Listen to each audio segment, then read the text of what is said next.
Magandang araw po sa ating lahat. This is Councilor Danny Dayanghirang at sana po ay nasa mabuti kayong kalagayan.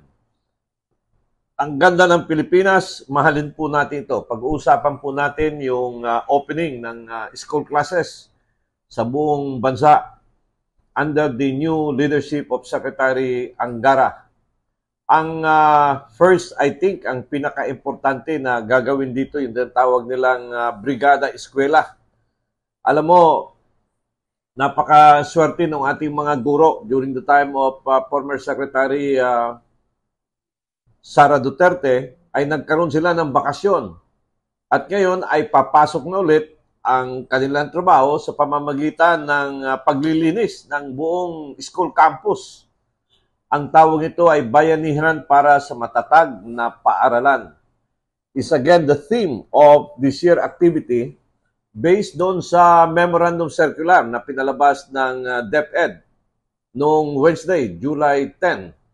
At ito ay para sa tinatawag na Brigada Eskwela ay isang taunan or school maintenance program na kung saan ay yung education community, parents, teachers at saka students ay nag-ambag-ambag, nagkaisa para tulungan pag-prepare ng mga school buildings sa pamamagitan ng paglinis, ayusin yung mga electrical wirings.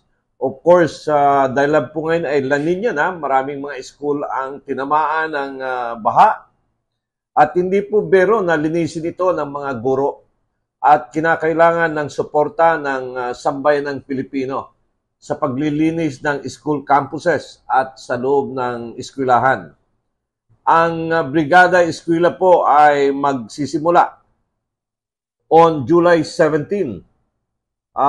At ito ay gagawin sa mga regional offices, sa mga division offices, na kung saan ay sila po ay nagmamanage ng school operation.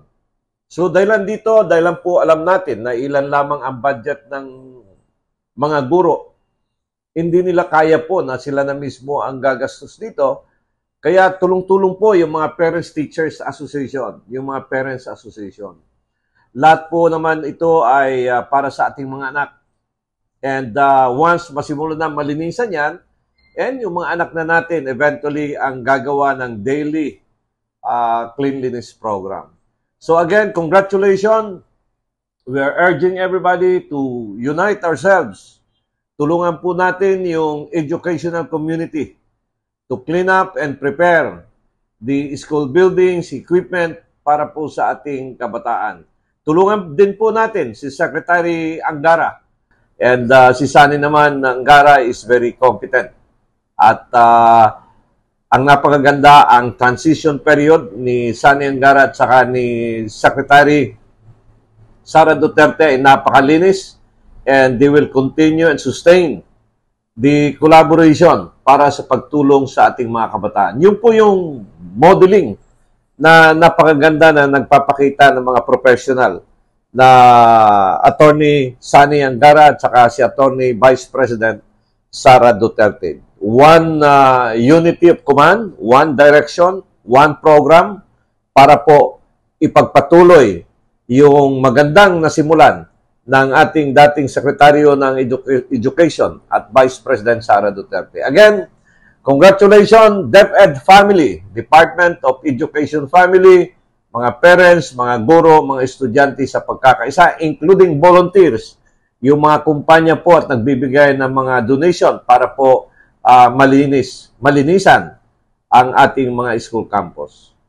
Hanggat sa muli, God bless Philippines. Ang ganda ng Pilipinas. Mahalin po natin ito. This is Councilor Danny Dayanghirang. Magandang araw po sa ating lahat. Bye-bye for now. See you next time. A political analyst, Danny Dayanghirang, shares his commentaries and analysis on the latest issues. As a veteran public servant, offering his insights and critical thinking.